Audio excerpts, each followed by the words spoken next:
안녕하십니까. 이렇게 뵙게 돼서 반갑고 영광입니다. 고종환입니다. 네. 먼저 와 보니까 엄청난 규모인 것 같아요. 그리고 오늘 또 생각보다 날씨도 고르지 못한데 많은 분들이 참석해 주셔서, 물론 저를 보러 오신 건 아니겠습니다만 개인적으로도 감사드리고, 오늘 또 유익하고 알찬 강의로 좀 보답을 할 수 있도록 최선을 다하겠습니다. 먼저 이 초청해 주신 또 여기 시행사도 계시겠고, 또 분양 대행사, 또 광고 대행사, 이렇게 여러분들이 아마 합의를 해서 저를 초청해 준 것 같습니다. 오늘 오신 분들에게 제가 두 가지는 좀 약속드릴 수 있을 것 같습니다. 하나는 좀 부동산 경기가 안 좋습니다. 이건 뭐 다 아시는 내용인데, 그래서 늘 부동산도 실패하지 않고 성공하는 법칙이 있습니다. 저는 이걸 이제 밥만 먹고 연구하니까 이제 알 수가 있다, 그렇게 볼 수 있고, 또 나이가 좀 들어서 젊은 사람과 달리 또 경험이 좀 축적되어 있습니다. 그래서 이런 얘기를 할 수 있는 자격이 있다고 저는 생각을 합니다. 그래서 또 저를 또 특별히 초청한 게 아닌가, 저는 또 그렇게 또 책임감을 느낍니다. 그래서 부동산 투자도 성공하기 위해서는 우선 실패를 하지 않아야 됩니다. 저는 요즘 그 실패라는 단어 많이 그 한양대 부동산융합대학원 특임 교수를 하면서도 제자들에게 적어도 실패는 하지 말아라, 이런 얘기를 많이 합니다.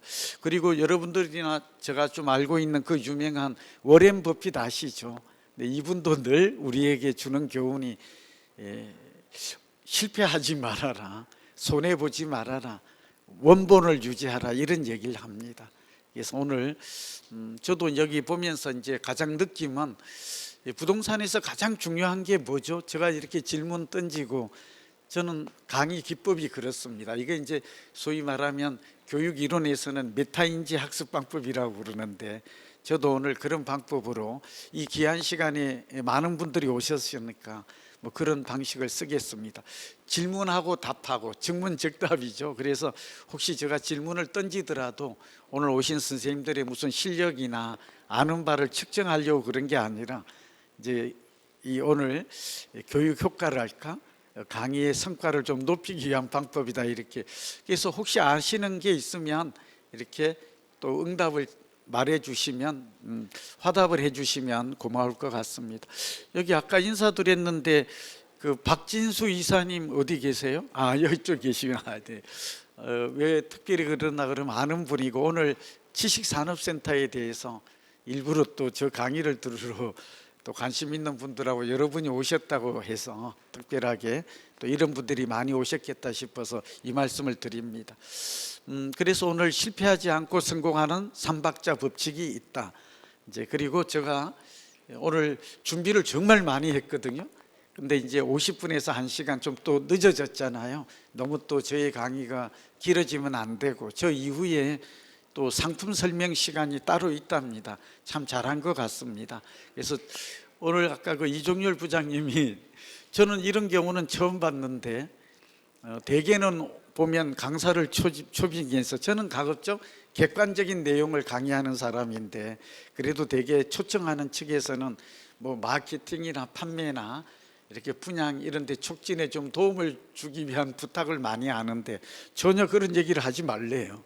그래서 아마 그 이후에 상품 설명이 따로 돼 있기도 하고, 저의 느낌은 여기 지식산업센터 이 군포 역세권에 이 지사는 분양이 될 가능성이 많다, 자신감이 있다, 그런 식으로 저는 그냥 해석을 했습니다. 자, 첫 번째 이제 준비된 내용을 한번 보면서 설명을 드리겠습니다.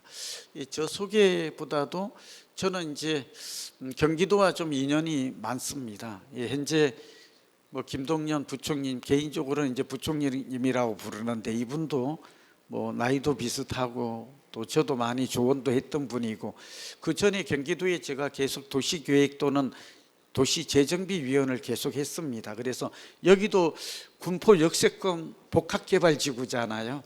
그래서 저는 이제 경기도에서 이 군포가 차지하는 위치, 어느 지역이 성장 지역인지, 이 경기도에 대해서 좀 서울에 살고 있습니다만 이 경기도도 제가 관심 있게 평상시에 연구하는 그런 지역이다 라는 점을 또 그렇게 될 정도로 경기도의 도시공사의 자문위원도 오래 했고 또 경기도도 그렇고 해서 저는 오늘 여러분께 준비한 많은 내용들이 그런 경험에서 우러나온다 하는 말씀을 또 드립니다. 뭐 현재 또 LH에 제가 자문위원도 하고 있어서 이 뭐 개발 쪽이나 이런 쪽, 전 본래 부동산 박사는 아니고 도시공학을 박사에서 했습니다. 그래서 그러나 이제 도시 부동산의 변화의 법칙을 연구하는 사람이다 이런 정도로 알아두시면 좋을 것 같습니다. 여기서 아까 제가 이제 좀 일찍 도착해서 사실 여기 이제 식사 겸해서 여기 김치찌개 집을 갔거든요. 근데 정말 엄청 맛있더라고요. 이거 여기 계신 분은 그 말씀 아시죠? 어디 갔는지. 그리고 이제 시간이 남아서 이 주변을 한 바퀴 다 돌았는데 느낌은 역세권 역시 복합개발하기에 그 입지적인 여건이나 환경이 꽤 적합하다 그런 느낌을 받았습니다. 아마 시간이 갈수록 좀 가속도가 붙지 않을까 그런 생각이 들고 여기 이제 우리가 부동산 투자를 할 때 가장 중요한 게 뭐라고 얘기를 합니까? 전문가든 비전문가든 뭐가 가장 중요해? 제가 지금 설명 속에 있었는데 입지가 뭐죠? 근데 여러분이 이렇게 호응해 주니까 저도 좀 신이 납니다. 근데 여러분 의외로 부동산 투자는 첫째도 입지, 둘째도 입지, 셋째도 입지 이런 얘기는 누구나 합니다. 초딩도 합니다. 근데 두 번째 질문, 그럼 입지가 뭐죠? 이렇게 물으면 답변할 수 있을까요? 아니, 틀려도 좋아요. 입지가 중요하다면서요. 그럼 중요한데 개념을 알아야 되지 않겠습니까? 개념을 안다는 게 굉장히 중요합니다. 뭐죠? 네? 환경. 그것도 맞는 말씀이에요. 그렇게 또 간단히 설명하고 나니까 또 약간 좀 허전하지 않아요? 환경이다 이러고 그냥 끝내버리네? 학군도 있고 맞는 말씀이에요. 그러니까 오늘 이거 정말 여러분 잘 오셨어요. 이거 여러분뿐만 틀렸다는 게 아니라 다 부분적으로는 옳아요. 그러나 제가 말하고자 하는 정확한 답은 아니에요. 제가 말하고자 하는 정확한 답은 미국의 부동산 교과서에 개념이 잘 설명되어 있어요. 근데 이거는 뭐 다른 전문가를 무시하는 게 아니라 제대로 답을 하는 전문가를 저는 본 적이 없어요. 이 얘기 오해 없기 바랍니다. 그래서 제가 이 얘기를 저도 궁금했어요. 저도 박사까지 석사를 2개 하고 공부하는데 아무도 안 가르쳐줘요. 그냥 중요하대요. 그 중요한 건 알죠, 그렇죠? 네, 근데 그게 그러니까 개념이 뭡니까? 그러면 각각 달라요. 지금 좀 다르지 않습니까? 뭐 역세권이다, 환경이다, 학군이다 이런 얘기를 해요. 근데 이거 오늘 이것만 알고 가셔도 부동산을 보는 눈이 확 달라집니다.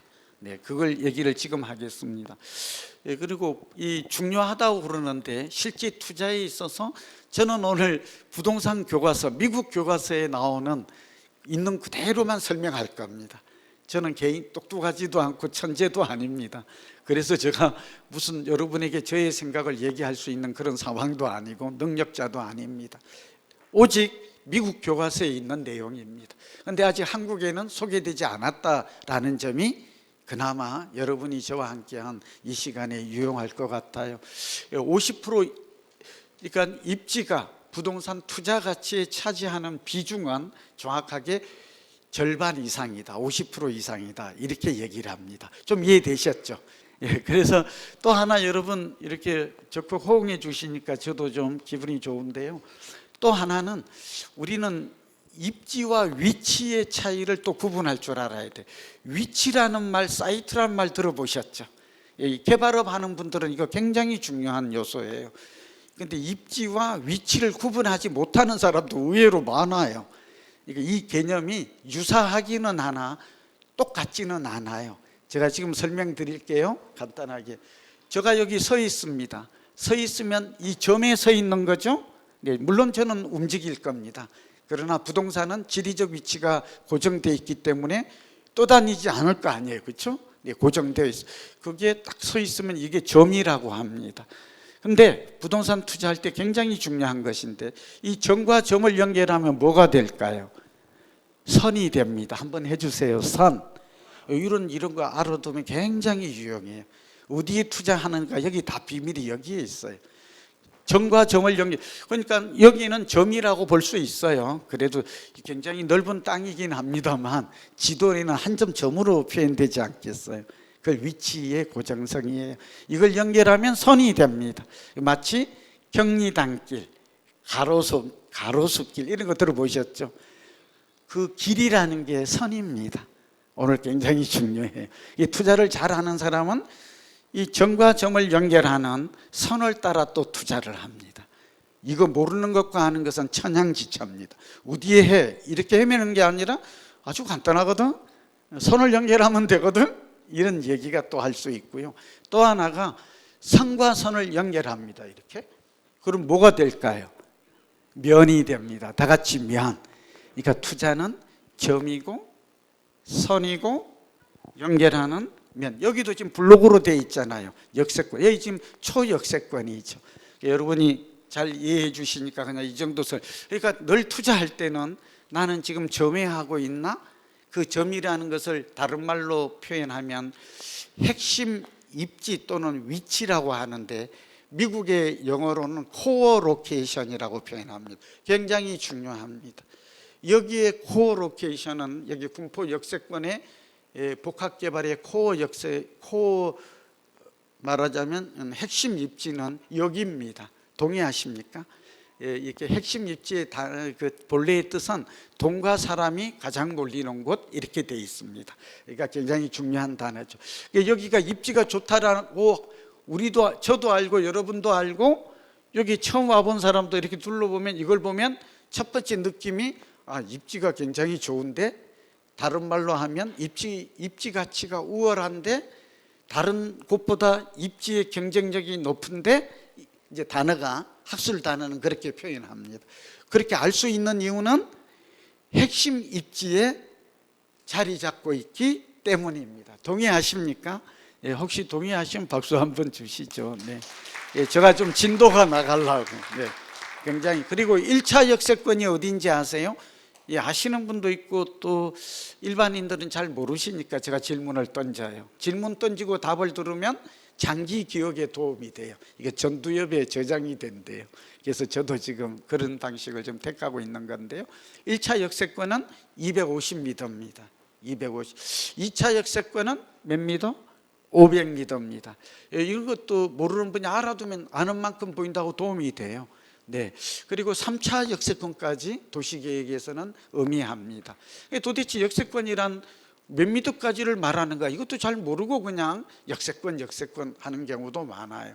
그러나 기준은 분명하게 있어야 돼요. 1000m입니다. 다 같이 1000m. 예, 그리고 상권이라고 그러죠. 여러분 입지와 상권이 어떻게 다른지 알아요? 여기는 지금 역세권 복합 개발 지구이고 역세권이고 당연히 또 하나는 여기는 상권이 형성되어 가고 있는 중이에요.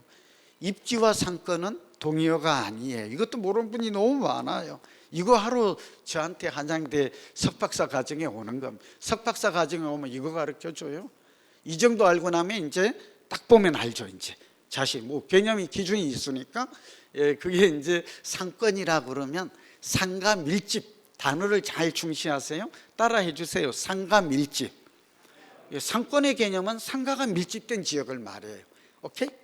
근데 상가가 뜨문뜨문 있는 걸 보고 여기 상권이 어쩌고 이런 말을 하면 이거는 굉장히 맞지 않는 말이 돼요.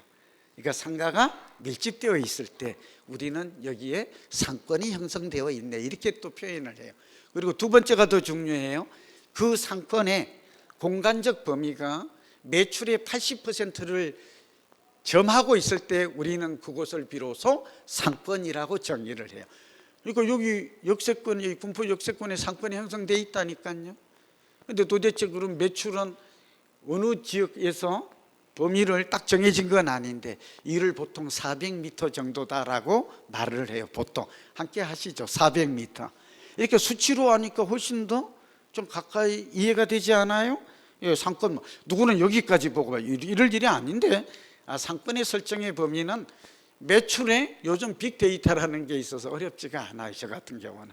그래서 여기 안에서 매출의 80%가 발생하는군 하게 되면 여긴 진짜 괜찮은 상권인데, 이걸 발달 상권, 단어가 성장 상권이라고 얘기를 해요. 그러니까 그 입지라는 개념에서 지금 저 고종환 강의를 듣고 나니까 막 그 입지 하나를 분석하는데 지금 많은 개념이 지금 동원이 되고 있죠.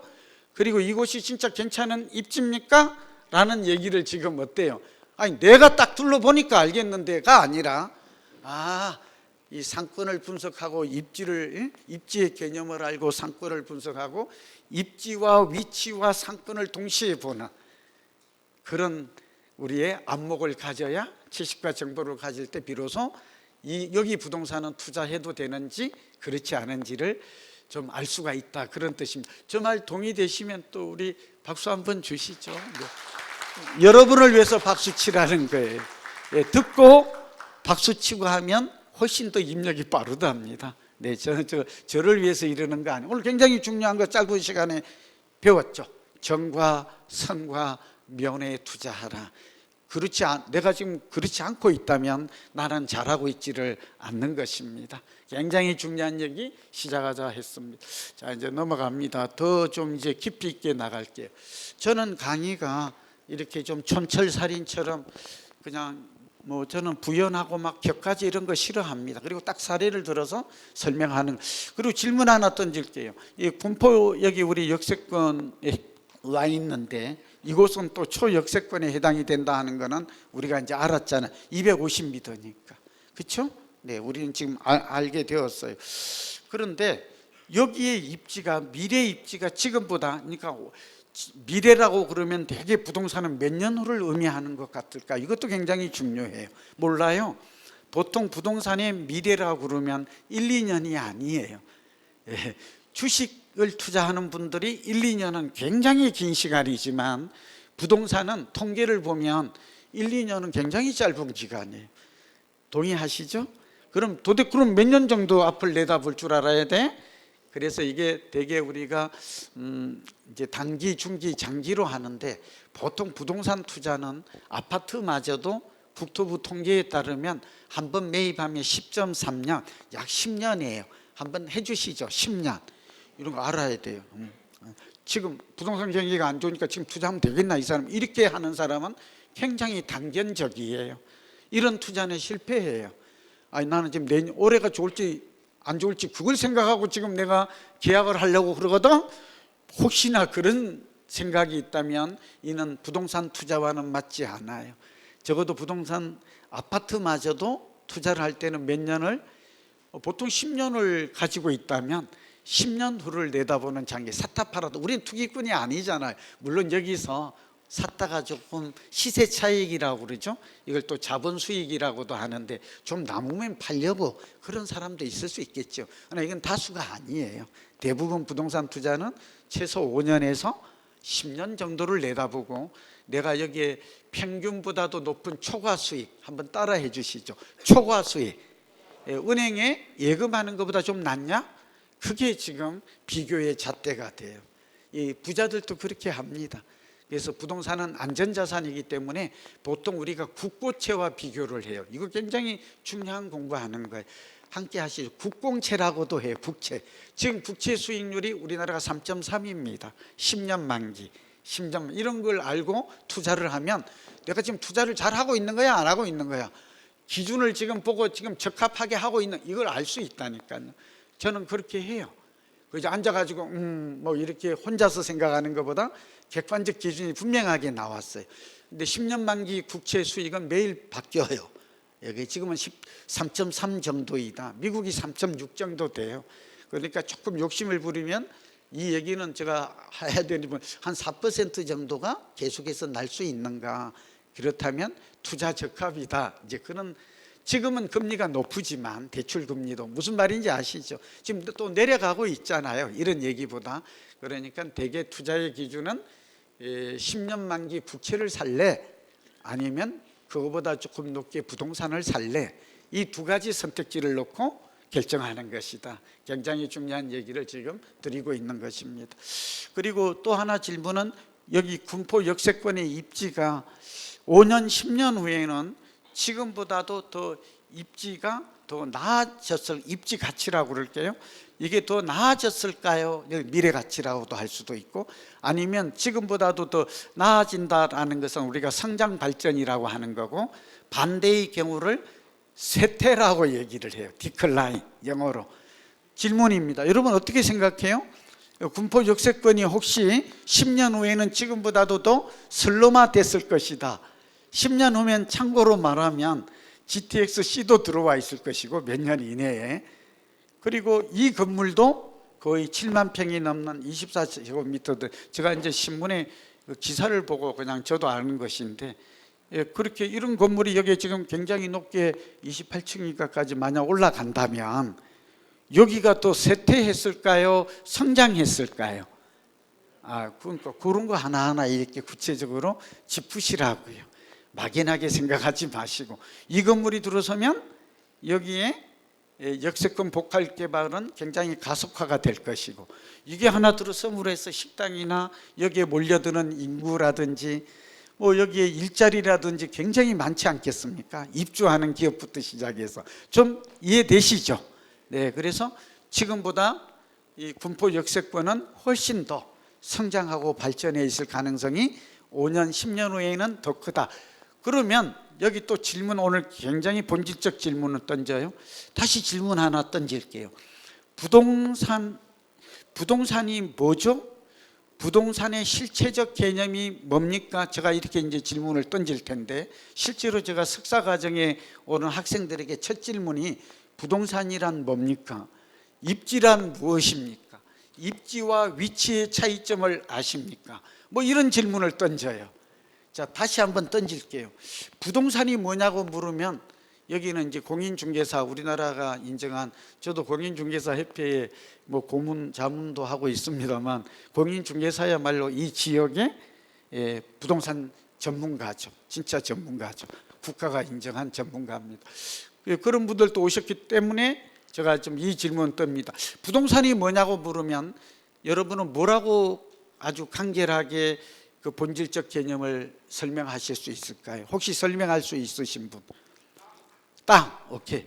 저분도 맞아요. 땅도 맞아요. 움직이지 않는 자산, 그렇죠. 그것도 맞죠. 동산에 반대되는 말, 그 뜻도 맞아요. 다 지금 두 분 다 맞고요. 그러나 또 정확한 개념, 제가 조금 생각하는 미국의 부동산 교과서에 나오는 정확한 개념은 이 두 분의 설명을 포함해서 이렇게 정의돼요.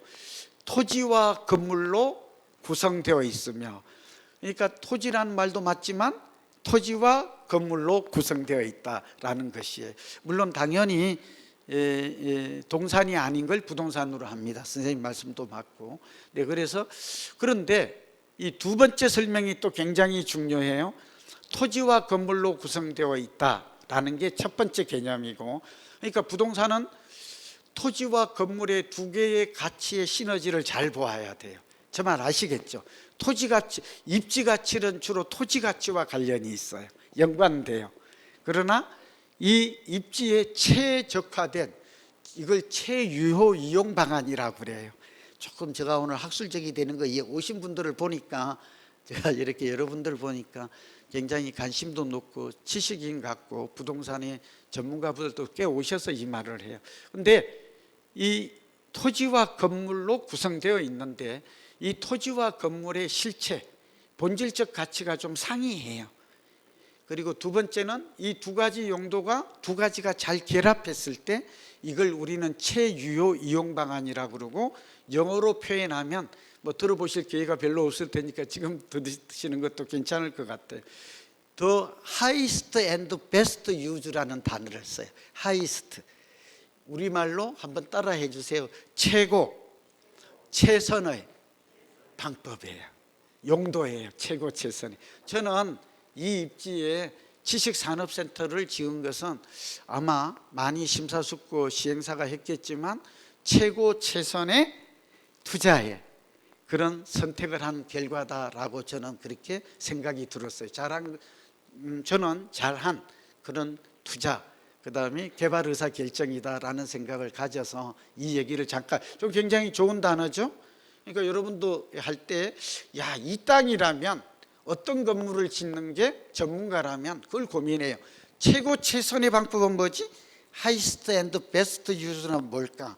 이걸 고민하는 게 저나 시행사나 제가 그래서 현대건설 같은 경우도 고문을 하고 있는 게 정말 우리나라 최고의, 저도 GS 건설도 오랫동안 고문을 했습니다만 그 있는 회사의 사장이나 임원들은 얼마나 실력이 뛰어나가 있어요.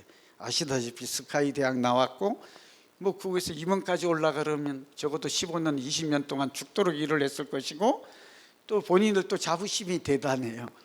그럼에도 불구하고 제가 거기에 고문으로 간다는 것은 또 제가 할 수 있는 이런 그분들이 보지 못하는 부분을 채울 수 있는 것들, 그게 별거 아니고 제가 지금 말하는 속에 다 들어있습니다. 지금 최고 최선의 방법은 뭘까? 그것만 연구하기 때문에 저도 거기 일조를 할 수 있는 그런 일원이 될 수도 있다라는 것입니다. 오늘 굉장히 중요한 얘기했고, 그 대신 토지와 건물은 자산적 물리적 특성이 달라요. 단어가 입지 특성이 있듯이 자산적 특성도 있다. 지금 이 얘기하고 있어요. 여기 사족을 더 붙이기가 어렵네. 이제 빨리 나갑시다. 첫 번째, 토지는 영원불멸해요. 그래서 사실은 입지 가치는 토지, 입지라는 게 땅 위에 서 있다, 자리 잡기 이런 뜻이잖아요. 그러니까 그건 토지 가치에 영향을 주어요. 그리고 그 입지에 최적화된 건물 용도를 지을 때 우리는 이제 비로소 건물의 가치도 극대화되고 있는 것입니다. 이제 이해하셨을 거라고 봅니다. 왜 제가 투자자 여러분에게 이 얘기를 할까요? 과연 그렇게 계획을 짜고 설계를 했고 개발 계획이 이게 이렇게 짜여졌는가? 그런 가장 최유효 이용 방안으로 이 건물의 용도가 정해졌고 그렇게 이 건물이 개발되고 있는가라는 질문을 한번 해볼 수 있다 이거죠. 무조건 좋다니까 하는 게 아니라. 좀 이해되셨죠? 근데 토지는 영원불멸이에요. 영속성과 무한성이 있어요. 토지 가치를 중시해야 돼요. 그런데 반면에 이 또 두 번째가 중요합니다. 반면에 건물은 좀 달라요.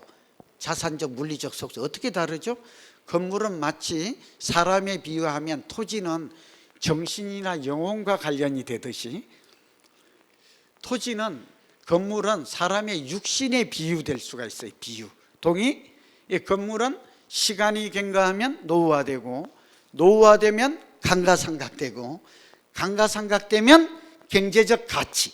이제 드디어 가치라는 단어가 등장을 해요.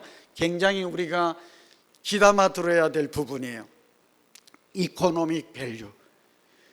가치가 가격을 결정한다. 한번 따라해 주세요. 가치가 가격은 영어로 프라이스라고 그래요. 그러니까 가치가 정확하게 말하면 근본 가치가 이래요. 그 펀더멘털 밸류가 시장 가격이라고 그래요. 마켓 프라이스라고 그래요. 좀 단어가 그렇더라도 오늘 오신 분들은 여기 대개 다 부동산에 관심 있고 제가 볼 때는 또 실력도 많이 갖춘 분이라고 생각 들어서 그냥 제가 좀 깊이 있게 오늘 해버립니다. 다른 전문가 강의가 매우 다를 것입니다. 이 가치가 가격을 결정한다는 게 경제학의 근본 원리입니다. 그러니까 가치가 있어야 돼요. 가치가. 그런데 지금 그 가치에 대한 얘기를 하고 있습니다. 토지 가치는 근본 가치, 다 같이 근본 가치 변화하지 않아요. 토지 가치와 건물 가치를 구분해야 돼요. 그리고 이 두 가지가 결합된 상품이 바로 아파트이고 빌딩이고 지식산업센터라는 거. 이 두 가지 가치를 다 동시에 보라는 거. 이렇게 아까 입지 가치는 설명을 했기 때문에 이제 건물 가치로 갑니다. 건물 가치는 최유효 이용 방안이라고 그랬죠. 최적화되었을 때 건물의 가치가, 그러니까 아파트를 지어야 될 곳은 아파트를 지어야 되고 빌딩을 지어야 될 곳은 빌딩을 지어야 돼요. 그렇죠? 이게 어긋나면 미분양이 나고 이 가격을 높게 받을 수가 없어요. 가치가 증대하지 않아요. 다 같이 가치 증대, 가치 증식이 되질 않아요. 그리고 부동산 투자를 얻는 수익은 두 가지입니다. 여기까지 하면 이제 제가 막 얘기를 해도 이제 고종환이 무슨 얘기를 하는지 이 개념을 지금 이해하지 못하면 저의 얘기가 오늘 온전하게 여러분의 지식으로 공유가 안 돼. 절대 안 돼. 또 잘못 알고 있는 경우도 많고 모르시는 분도 계실 거고. 저 말 좀 이해되시죠? 그래서 지금 입지 가치가 좋아야 되고 미래 입지, 미래 지역이 좋아야 한다. 근데 우리 지금 결론 냈어요. 이곳은 지금보다 미래가 더 훨씬 밝고 또 성장 지역이고 군포는 성장 지역입니다. 성장 지역의 반대는 쇠퇴 지역 내지 축소 지역인데 이거는 이따가 한꺼번에 설명할게요. 다 아시는 내용이라서. 이 군포의 지역 중에서 군포 역세권은 핵심 입지입니다. 다 같이 핵심 입지. 군포에서 여기가 핵심이지 여기가 변두리입니까? 그건 아니잖아요. 그리고 두 번째는 지금은 핵심 입지 맞아. 근데 미래도 핵심 입지일까? 제가 그렇다고 얘기했잖아요. GTX-C 들어오고 뭐 들어오고 여기 주변에 지금 많은 교통 발달에 지금 사통 발달에 교통 허브라고 말하죠. 이 뭐 설명할 시간마저도 좀 아깝네. 다 아시는 내용이니까 이해하는 거 그냥 넘어가도록 하겠습니다. 근데 이제 수익으로 갑니다. 도대체 부동산 투자를 하는 목적은 뭐죠? 질문입니다. 예, 돈 벌려고. 예, 그게 맞아요. 돈 벌려고 해요. 예, 맞습니다. 예, 두 번째는 제가 좀 우스갯소리를 하나 하면 얼마 전에 보니까 뭐 제주도에서 해녀들끼리 같은 동네에 잘 아는 사람들끼리 막 싸움이 벌어져요. 그런데 재미나는 이유가 하나 있었는데 제가 느낀 게 있었는데 그 누가 나와서 동네 이장이 설명을 하는데 막 감정 싸움이다 막 이런 얘기가 먼저 오고 가요. 해녀들이 같은 해역을 둘러싸고 뭐 갈등을 빚어요. 지금 재건축도 갈등 빚지 않겠습니까? 그런데 이제 보니까 막 누구 파 이래가지고 싸움이 심각하다 이래서는 안 된다 이제 그게 뉴스의 초점이었는데 근데 이장인가 누가 나와가지고 단칼에 그냥 정리를 해버리더라고요. 기자가 물어요. 왜 이러는 겁니까? 그랬더니 막 누구 파가 지금 막 종전에 이 파가 있고 저 파가 있고 이래가지고 막 뭐 싸움을 벌이고 있다 이렇게 설명하는데 이분은 딱 한마디로 다 돈 때문입니다. 이렇게 좀 웃어주세요. 네. 아니구나. 이거 돈 때문에. 재벌도 그래요. 재벌도 아버지와 아들도 싸워요. 행제간에. 근데 그 막 신문 기사를 보면 본래부터 막 뭐 이렇게 서로 감정이 안 좋아졌니 예전부터 이랬느니 막 이렇게 나오지만 본질이 뭐죠? 돈 때문에 아버지와 아들이 싸우지. 아버지와 아들이 태어날 때부터 그때부터 사이가 안 좋았거든요. 이건 말이 안 되는 거잖아요. 지금 그 얘기 지금 하고 있습니다.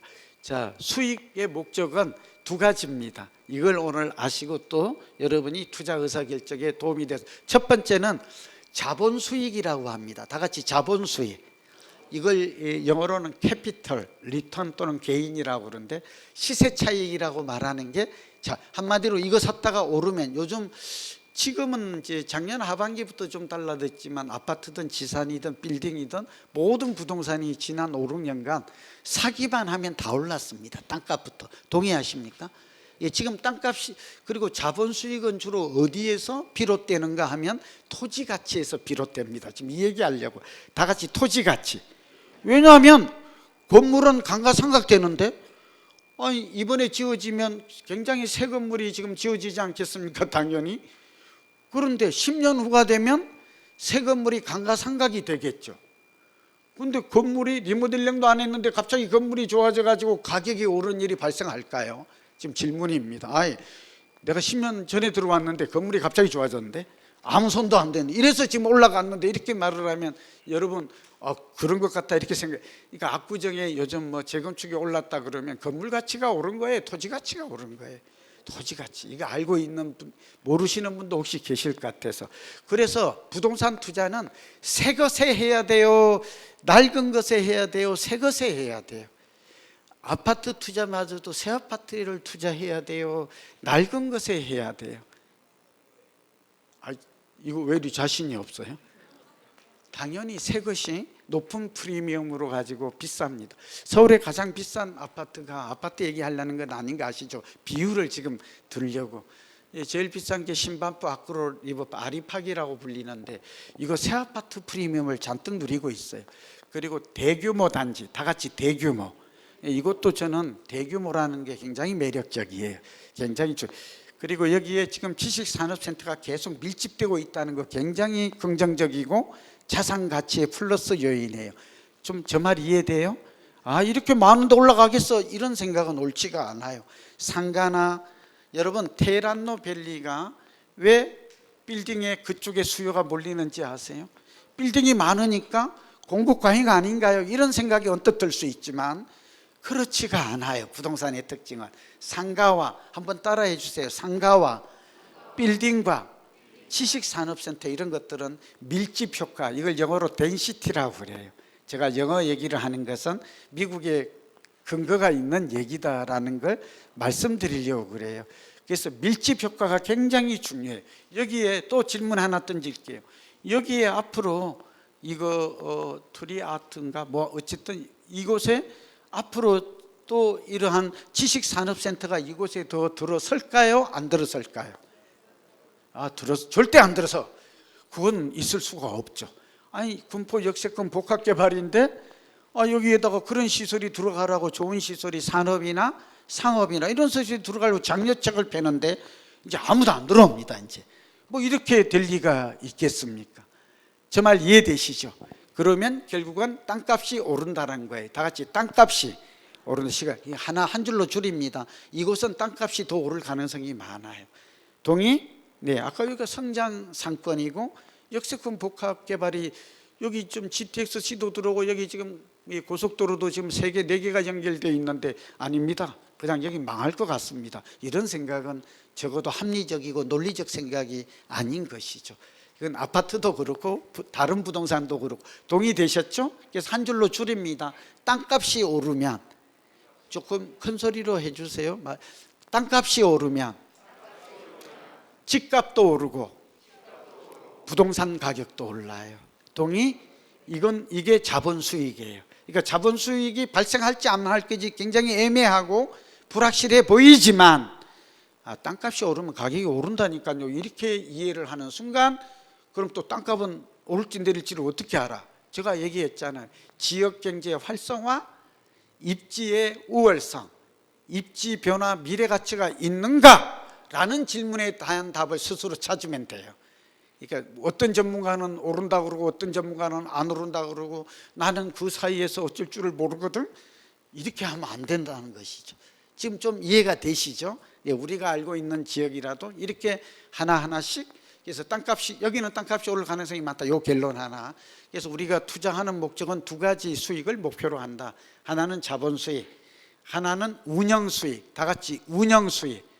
여기서는 아마 실수요자분들도 뵈니까 꽤 오신 것 같아요. 젊은 분들이 오신 걸 보니까. 왜냐하면 최근에 또 질문 하나 던질게요. 지식산업센터의 엔드 유저, 최종 고객은 도대체 남녀노소로 보면 누구일까요? 타겟에 대한 얘기인데 이건 뭐 너무나 분명해요. 최근에 창업하는 사람이 질문입니다.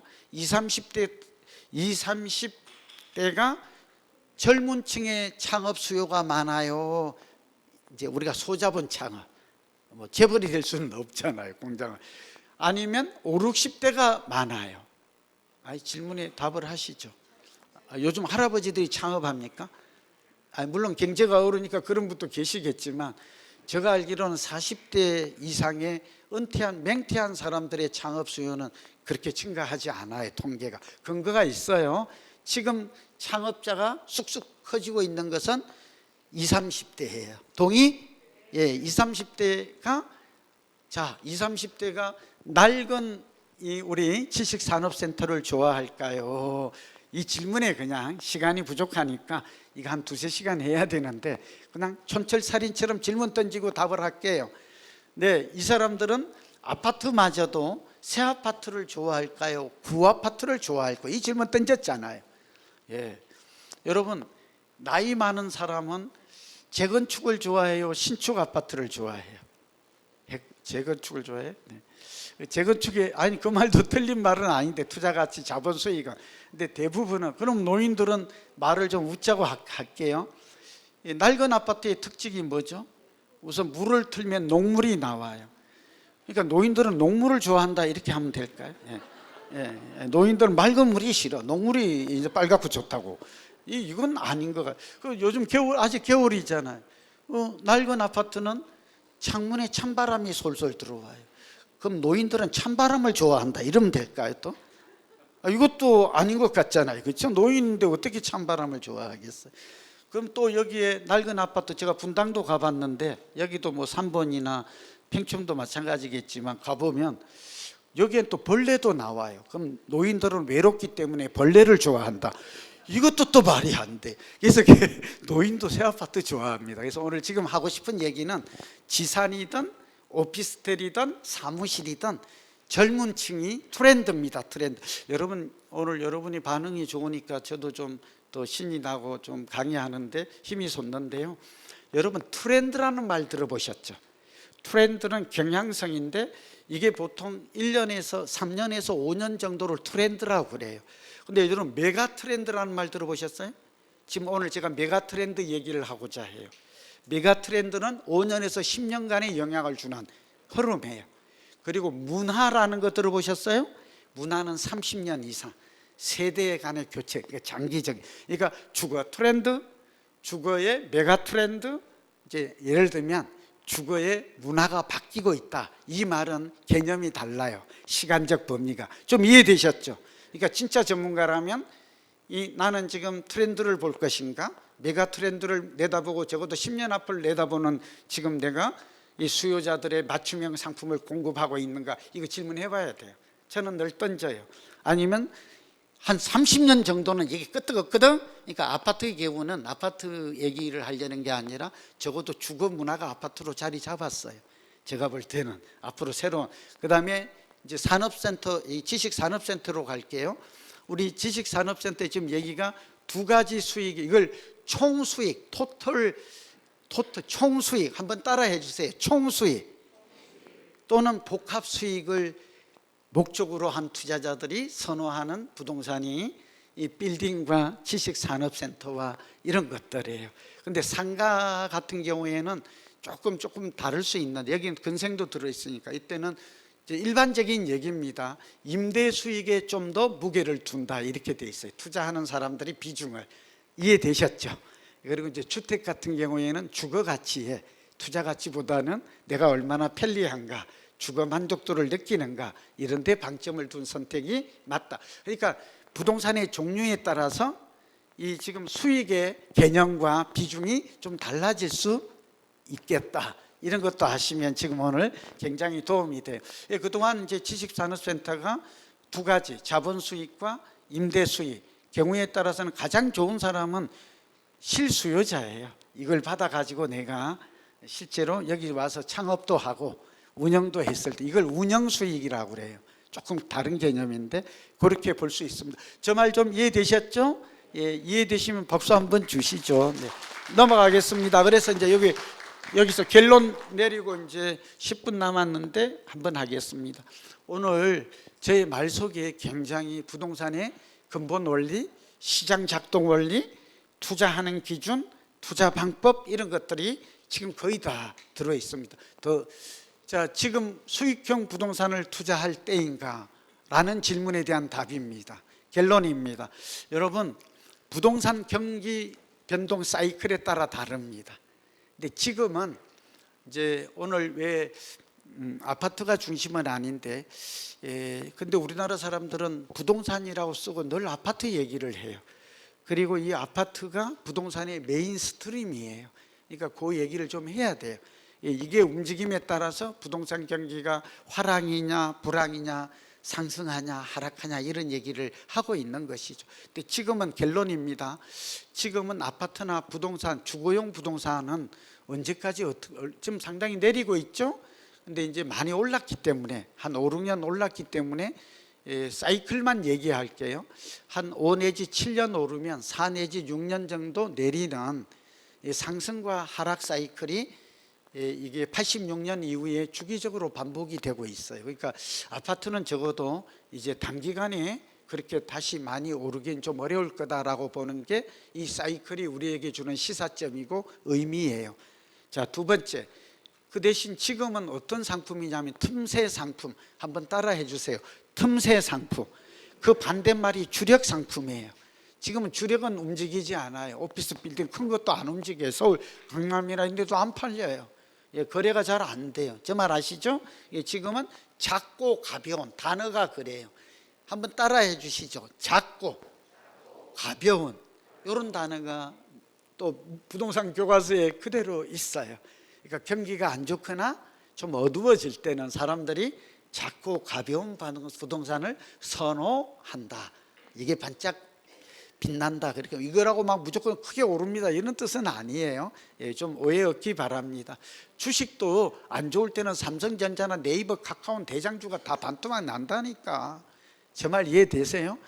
예, 삼성전자는 절대 안 내려. 저도 삼성전자 사가지고 좀 요즘 상태가 안 좋잖아요 지금. 예, 이거 많이 사가지고 8만 원 주고 사가지고 4만 원 떨어지는데 정신이 하나도 없더라. 근데 여러분, 부동산은 그런 일이 발생 안 해요. 그런 일 없어요. 코인이나. 그러니까 굉장히 안전자산이죠. 다 같이 안전자산. 예, 그런 거는 정말 다양한 일이죠. 우리가 부동산 투자해서 막 폭망했다, 사기 당하지 않은 이상 그런 일은 없잖아요. 자, 오늘 굉장히 중요한 얘기 지금 하고 있습니다. 알고 계시는 내용이라도 틈새 시장이 조정기에는 움직이는구나, 사람들의 관심을 끄는구나, 그건 진리예요. 여기 와서 지산이 때문에 그런 얘기한다, 뭐 그렇게 짜맞추기 이런 거 아닙니다. 그렇게 이해하는 게 맞아요. 두 번째는 주식 투자하는 사람 제가 무슨 말 하는지 알아요. 네. 여러분, 이제 회복이 될 때는 또 다를 수 있겠죠. 예, 또 두 번째는 또 지금 사야 되나 말아야 되나에 대한 질문이에요. 그래서 수익형 부동산이 지금은 대안 투자라 그래요. 다 같이 대안 투자. 예, 좀 불안하고 불확실하고 변동성이 큰 주택 시장에 들어가는 것보다는, 그러니까 아파트가 있는 사람이 아파트를 한 채 더 사고 이런 것보다는 포트폴리오라 그래요. 자산 교체. 다 같이 자산 교체 측면에서는 이렇게 수익형 부동산으로 포트폴리오를 전체를 다 바꿀 뭐 그러란 뜻이 아니라 자산 교체를, 자산을 재분배하는 방향이 옳은 자산 관리 정향, 그런 방향이 될 수 있다. 시간 때문에 이쯤 정리하고, 또 세 번째가 또 질문입니다. 계속 연달아서. 그러면 수익형 부동산을 지금 사는 게 유리해요, 1, 2년 후에 사는 게 유리한가? 이 질문을 생각해 볼 수 있어요. 아니, 군포 역세권에 산다면, 또 경기도에 산다면, 지금 그 얘기잖아요. 질문에 답하시죠. 지금 사는 게 유리해요? 부동산 경기가 좀 안 좋고 불안한데 좀 기다려봤다가 천천히 사는 게, 그러니까 분양을 받는 걸 의미합니다. 지금 뭐가 더 유리할까요? 예, 그거는 맞아요. 이유가 두 가지예요. 하나는 금리 때문이고, 또 두 번째는 자재값 인상과, 그러니까 땅가, 원자재라, 원가라고 그래요. 다 같이 원가. 부동산의 원가는 딱 세 가지예요. 하나는 땅값이에요. 두 번째는 건축비예요. 동의해요? 예, 건축비에는 인건비, 자재값, 시멘트, 철근, 뭐 목재 이런 거 다 포함이 돼요. 근데 원자재 가격이 한 40% 오른 거 아시죠? 그리고 앞으로 1년만 놓고 보면 더 오를 가능성이 많아요. 물가 상승 때문에. 좀 이해되시죠? 알고 있는 거는 생략하겠습니다. 그리고 금리도 좀 내린다고 그러지만 바로 지금 내리기가 어려워요. 그러면 금융비용 올라, 땅값 올라, 건축비 올라. 그럼 1년 후에 여러분에게 질문입니다. 이 위치에 가정을 해보죠. 상상을. 다시 누군가가 땅을 사서 여기에 건축비와 이렇게 들여서 허가를 받아서 이 지식산업센터를 짓는다고 가정을 해보죠. 지금보다 원가가 더 많이 들어갈까요? 적게 들어갈까요? 우리 합리적 추론을 해보자고요. 많이 들어가요. 그럼 많이 들어가면, 원가가 높아지면, 저는 분양가가 얼마인지 몰라요. 말도 안 해주고 물어보지도 않았어요. 그건 제가 끝나고 나면 여기에 또 전문 상담사분하고 상의하시기 바랍니다. 전 진짜 몰라요. 그러면 분양가가 올라갈까요? 내려갈까요? 그건 너무 불문가지 아니에요? 예, 그래서 이 부분은 우리가 지금 그런 정도는 예측 가능하고 판단의 기준으로 삼아도 무리가 없겠다. 자, 지역 얘기는 네 가지 해요. 진짜 큰일 났네. 조금 더 쓸게. 네 가지만 꼭 기억해. 성장 지역을 선택하라. 한 줄로. 아까 땅값이 오르면 부동산 가격이 오른다처럼 성장 지역인데 네 가지만 딱 기억해요. 첫 번째는 인구와 가구 증가예요. 다 같이 인구와 가구. 요즘 경기도는 전체적으로는 여기 군포도 그렇고 인구, 여기 재건축 때문에 일부 그런데 어쨌든 가구 수가 증가하고 있어요. 굉장히 그래도 인구의 성장 지표로 긍정적이다. 이따 보여드릴게요. 두 번째가 중요해. 소득 지표가 중요해. 일자리하고. 이 군포는 일자리가 또 소득이, 주민들의 소득이 증가할까요? 감소할까요? 증가해요. 경기도와 인천은 성장 지역이에요. 그러니까 굉장히 그런 면에서 경기도와 인천은 앞으로 성장성이 높다는 데는 투자의 지표로 삼을 때는 긍정적 지표로 평가가 돼요. 자, 세 번째가 중요합니다. 인프라. 인프라는 교통 인프라가 가장 중요해요. 다 같이 교통 인프라. 그다음에 산업 인프라, 인더스트리. 왜냐하면 판교가 오늘처럼 이렇게 번창한 배경에는 미국의 실리콘밸리가 있듯이 한국에는 테크노밸리가 있다. 이 번영에는 저렇게, 그리고 저렇게 테크노밸리가 이런 것들이 지금 의왕, 여기 군포도 그런 대표적인 5지역 중에 하나로 경기도에 꼽히잖아요. 그런 면에서는 성장 지역의 5손가락이 대표적인 곳이다라고 우리가 생각해도 됩니다. 네 번째가 중요한데 행정계획이에요. 다 같이 행정계획. 예, 여기에 지금 이 행정계획 가져왔거든요. 여기 지금 성장권역으로서 여러 가지 긍정적인, 그러니까 소위 말하면 지역개발, 도시재정비 계획, 이러한 산업단지 조성 이런 것들이 활발하게 앞으로 예정되어 있다는 점에서는 성장지역이다. 다 같이 성장지역. 근데 반대로 쇠퇴지역이 있을까요? 대부분이 지방이에요. 지방 중에서는 천안, 아산과 세종 정도를 제외하고는 나머지 지역은 전부 다 저 고향이 경남 하동이고 제가 이제 진주고등학교 진주인데요. 아직 쇠퇴까지는 안 하는데 정말 인구가 증가하지 않아요. 동의해요? 저 고향 하동은 인구가 5만에서 이제 3만 얼마로 줄었어요. 그러니까 제가 사실은 이런 말 좀 재미있게 하나 들으면 저 고향이 경남 하동 화계장터인데요. 화계초등학교 나와. 제가 지리산 밑에서 컸거든요. 제가 이제 저는 본래 삼성물산에 있었고 한국통신 인사부장을 했는데 이 나이쯤 되면 이제 가려고 제가 지리산에 땅을 한 2만 평 사놨어요. 제가 한국통신 인사부장하고 맹퇴하고 나올 때 그때 서울에 사놨으면 제가 지금 오늘 여기 안 와도 됩니다. 웃어주세요. 네. 아니 2억을 근데 고향 땅을 산 거예요. 지금 부동산을 모를 때 모르니까 그래서 거기에 계곡도 있고 너무 경치가 좋거든요. 근데 지금 땅값이 얼마 하는 줄 아십니까? 그대로입니다. 여러분은 웃으시지만 저는 웃을 기분이 아닌 거 아시죠? 그때 2억 원 했던 잠실에 뭐 재건축하고 이런 것들이 지금 30억 합니다. 2억과 30억은 엄청 다릅니다. 그러니까 어디에 투자? 근데 왜 거기에 땅값이 안 올랐나? 제가 이제 이거 예를 들어서 여러분 비유를 하면 좀 이해가 돼요.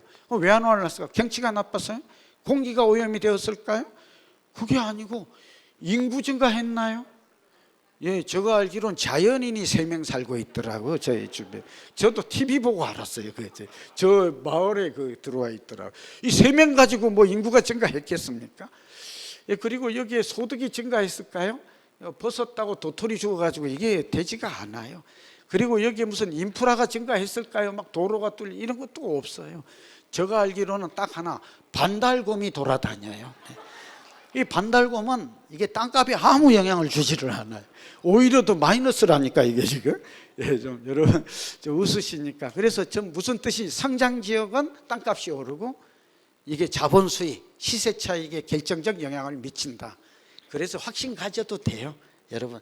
이제 새 오피스텔, 새 아파트가 좋듯이 새 사무실 마찬가지로 이것도 세계 좋고 시기는 어차피 땅값과 건축비와 금리, 금융 부담 이런 걸 생각한다면 빠를수록 좋겠다. 이왕 산다면 지금 그런 생각.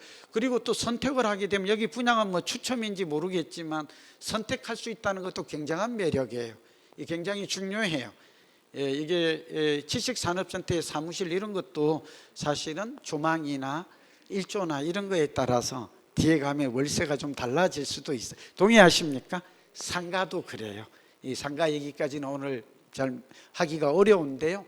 그래서 빠르게 선점하는 것들 이왕 한다면 더 훨씬 경제적으로 유리한 선택이 될 수 있다. 자, 이제 뭐 그 얘기 중요한 얘기는 다 했습니다. 넘어갈게요.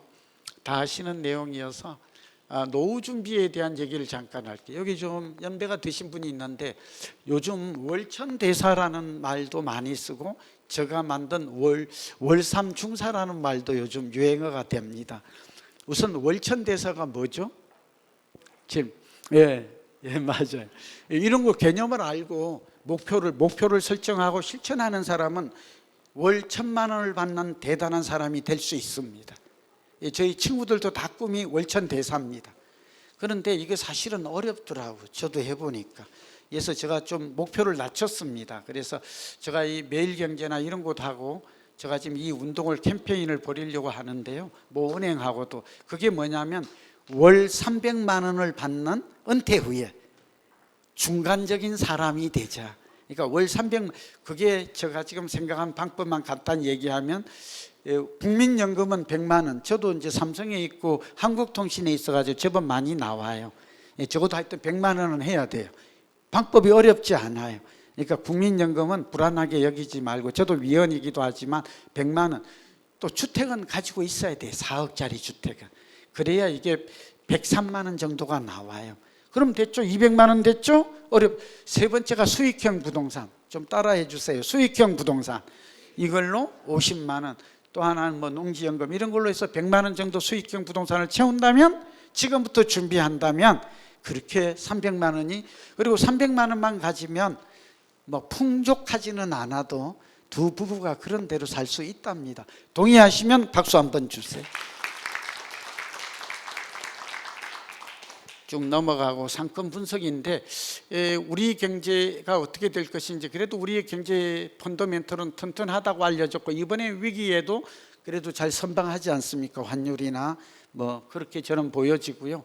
또 윤석열 정부는 특히 부동산의 규제 완화 이런 걸 통해서 연착륙을 하고 있어서 뭐 금융 규제 완화 이런 것들도 상당히 저는 긍정적으로 평가하고 있고, 이런 것들은 부동산 가격이 급락하거나 장기 불황에 빠지지 않을 것이다라는 것을 좀 예고해주고 담보해는 지표다고 생각이 듭니다. 그 다음에 지역 경제가 활성화돼야 되는데, 여기 군포는 다행히 경기도 대부분은 지역 경제가 앞으로 10년, 다 같이 10년 또는 20년 정도 활성화된 그런 보고서가 많습니다. 저도 그렇게 생각합니다. 서울을 포함해서 그렇습니다. 수도권은 또 상권 발달, 다 같이 상권, 이 역세권 중심으로 해서 대부분의 수도권은 더 발달 또는 성장하고 있다 라고 볼 수 있습니다. 아까 설명을 다 했습니다. 이게 밀도를 보면 압니다. 다 같이 밀도. 여러분 오늘 중요한 거 시간이, 이게 인구 밀도 중요하고 건축 밀도가 중요해요. 다 같이 건축 밀도. 이 건물이 들어서고 나면 여기 군포 역세권의 건물 밀도가 확 올라가요. 동이 성장하고 있다는 빽빽함. 우리말로는 빽빽함. 또 한자어는 밀도, 영어로는 density 이렇게 표현을 해요. 이렇게 꼭 기억하세요. 그래서 어디 가다가 건물이 자꾸 올라가는 지역은 무슨 지역이라고요? 성장지역. 다 같이 성장지역. 발달하고 있는 지역이에요. 건물이 자꾸 올라갈수록 좋은 거예요. 사람이 많이 몰릴수록 좋은 거다. 뭐 다 알고 있지만 다시 한번 확인합니다. 넘어가고요. 그 다음에 이 상가 활성화도 중요해요. 이거는 이쪽에, 여기 트리아치 쪽에도 제가 시행사나 이런 쪽에도 좀 건의하고 싶은 건데, 다 같이 상가 활성화. 여기 이곳이 아마 랜드마크가 될 것 같아요. 이곳에 지금 상가가 활성화되면 이쪽이 굉장히 중심 상권이, 랜드마크가 중요하거든요. 이 건물이 되는 거는 가장 대규모 건물에다가 지어졌을 때를 상상을 해보면 새 건물이죠. 네, 그렇게 되면 이 상가가 활성화될 가능성은 높아요. 근데 저절로 활성화되지는 않아요. 대건물이라고 상가 활성화 방안이라고 있거든요. 이걸 짤 거라고 봐요. 이 정도 되면. 그러면 아무래도 업종이라든지 MD 구성이 있죠. 사람들을 끌어들이는 그런 것들이 아마 대규모가 들어온다면 저는 좀 긍정적으로 이렇게 상가 활성화 될 거라고 봅니다. 나머지는 그냥 좀 하고 이 군포에 대한 얘기만 좀 하고 마칠게요. 이런 뭐 대단한 건 아니고, 지식산업센터가 얼마나 장점이 많은지 하는 거는 정책적인 수혜가 있다는 거죠. 대출이나 세금 면에서. 주택하고는 좀 다릅니다. 물론 주택도 다주택자 양도세, 종부세 이런 것들이 좀 최근에는 감면이 됐습니다만, 자, 좀 넘어가고 규제와 무관하기도 하고, 그리고 이렇게 상가는 밀집될수록 더 크다고 그랬죠.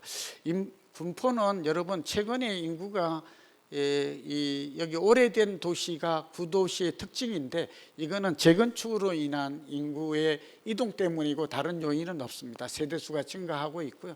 총생산이 증가하고 있다. 이런 것은 소득이 증가하고 일자리가 늘어나고 있다라는 이 대표적인 지표라고 볼 수 있습니다. 소득이 쭉 우상향하고 있죠. 여기에는 젊은 층이 많이 들어오고 있고 수익이 높은 사람들이 인구 유입이 이루어지고 있다는 것을, 뭐 통계는 제가 만들거나 조작한 게 아니니까요. 그렇게 볼 수 있습니다. 통계청 자료니까요. 그다음에 이게 땅값이 굉장히 중요합니다. 이 땅값이 급등하고 있다는 모습은 여러분 뭘 의미해요? 성장하고 있다. 다 같이 성장하고 있다. 인구 증가, 소득 증가, 인프라 증가, 행정 계획이. 그래서 그런 면에서 등잔밑이 어둡다고 군포에 사는 분들은 이걸 잘 몰라요. 우리 동네가 매일 보면 보일까요? 안 보일까요? 안 보입니다. 그러나 외부에서 객관적 시각으로 보면 쭉 성장하고 있다라는 군포시의 미래 가치입니다. 여기 보면 여러분이 다 아시지만 이제 3번도 되어 있고 여기 GTX-C 군포 금정역이 들어 2026년이니까 얼마 안 남았네요. 금정 복합 개발이죠. 역세권 복합도 있고 금정 복합센터도 예정이고 유한양형 부지도 지금 조성이 되고 있습니다.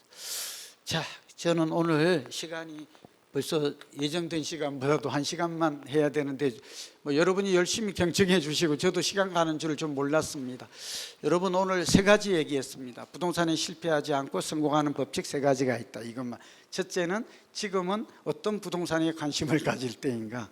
아까 아파트를 중심으로 한 주류 시장과 우리 지식산업센터 이런 예를 들면 틈새 작고 가벼운 이런 부동산이 관심을 좀 가질 때가 아닌가. 2번째, 어떤 지역을 선택하느냐가 굉장히 중요해요. 부동산은 토지와 건물로 구성되어 있지만 지역성, 위치성, 입지성을 지닌 독특한 재화라는 거. 그 얘기 설명을 계속한 거예요. 3번째는 수익률이 높은 부동산. 그거는 제가 오늘 잘 모르겠어요. 그래서 우리가 수익률의 비교의 지표는 10년 만기 국공채다.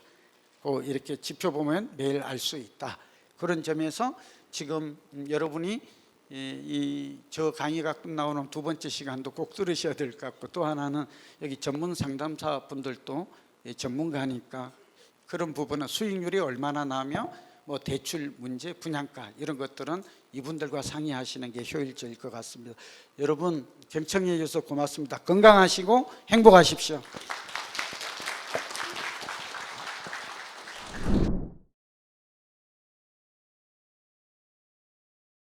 안녕하십니까. 저는 군포 역세권 복합개발사업 A-1블럭 지식산업센터 트리아치의 분양을 맡고 있는 주현승 본부장입니다. 만나서 반갑습니다. 지금부터 저희 사업 진행 사항과 그리고 저희 상품 특장점에 대해서 간단히 설명드리겠습니다. 본 사업지는 저희 최초의 2019년에 토지 매입을 시작으로 전체 규모 연면적 약 7만 4천 평 규모로 지식산업센터를 건립하는 계획을 세워서 2021년 3월 달부터 트리아치를 세상에 알리기 시작하였습니다. 그리고 전체 기간 약 3년여의 준비 기간을 거쳐서 작년에 착공과 동시에 분양을 시작하였습니다. 그리고 현재까지 환경영향평가에 따른 토지오염 조사 및 정화 단계가 완료되었고 26년 5월 때까지 준공을 목표로 순조롭게 사업이 진행 중입니다. 그리고 지금까지 한개 호실의 소형 기업들부터 한개 층 단위 이상의 상장사, 대형 기업들까지 총 130개의 기업체 대표님들께서 저희 트리아치를 선택해 주셨습니다. 저희 트리아치의 제조동은 지하 3층부터 지상 9층까지 직선으로 한 번에 3개 층씩 이동할 수 있는 다이렉트 패스 시스템이 적용되었습니다.